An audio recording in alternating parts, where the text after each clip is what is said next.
Hello guys, আসসালামু আলাইকুম। আবার চলে এসেছি নতুন একটা ভিডিও নিয়ে। আজকে আমার কাছে এই পোটনিক্সের বহুত পুরনো মডেল একটা এসছে, ঠিক আছে। স্পিকারের অবস্থা দেখতে পাচ্ছ তো, ওর বক্সটা চলছে না। এই বোর্ডটা ভিতরে লাগানো ছিল, ঠিক আছে। এটাও একটা অন্য কোম্পানির বোর্ড, কাটিং করে লাগানো ছিল, ঠিক আছে। তো এই বোর্ডটা চলছে না। তো আমি কি করব, একটা ইউবনের বোর্ড আছে, ঠিক আছে, সিঙ্গেল স্পিকারের বোর্ড, মোনো চ্যানেল।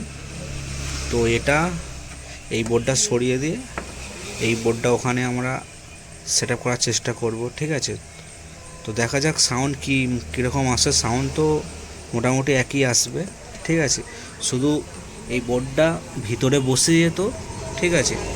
এই বোর্ডটা আর বসবে না ভিতরে, এটা আমাদের বাইরে বসাতে হবে, ঠিক আছে। কাস্টমারের ডিমান্ড হচ্ছে যে সাউন্ড নিয়ে দরকার, ঠিক আছে।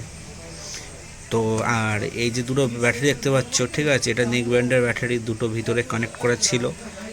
আর এই ব্যাটারি দুটো ভিতরে লাগিয়ে দিতে হবে, প্লাস এই বোর্ডটাকেও ফিট করে দিতে হবে। তো চেষ্টা করছি যে কোনো প্রকারে করে দেওয়ার, ঠিক আছে।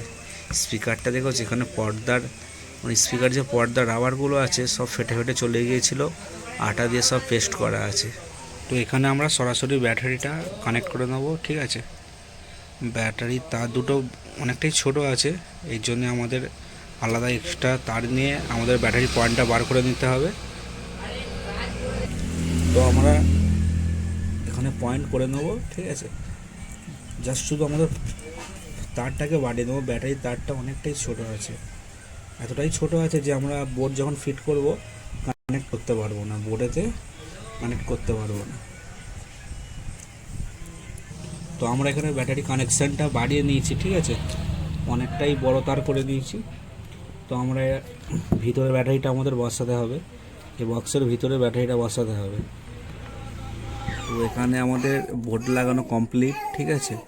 তো এবার চলো সাউন্ডটা আমরা টেস্ট করে দেখি। এখানে আমাদের ব্লুটুথ স্পিকার অনই আছে, এখানে লাইট জ্বলছে, ঠিক আছে। এবার চালিয়ে দেখা যাক। তো এখানে আমরা কানেক্ট করে নেবো মোবাইলের সাথে, ঠিক আছে। কানেক্ট করে দেখবো সাউন্ড কোয়ালিটি ঠিকঠাক আসছে কি না। তো চলো আমরা কানেক্ট করে নিই। এই হচ্ছে ইউবন নাম এসছে। তো চলো আমাদের কানেক্ট হয়ে গেছে, একটা গান চালিয়ে দেখি, ঠিক আছে, সাউন্ড ঠিকঠাক আসছে কি না। অনেক মেহনতের পর তবে আমরা বক্সটা ঠিক হলো। কিন্তু এই যে চার্জিং পয়েন্ট, ডাটা কেবিল একদম ফিক্স করে দেওয়া হয়েছে, কারণ এর চার্জার পিনের প্রবলেম ছিল। তো দেখতেই পাচ্ছ আমাদের স্পিকার এখন অন হয়ে গেছে, ঠিক আছে। স্পিকার অন আছে, সাউন্ডও খুব ভালো কোয়ালিটি আসছে।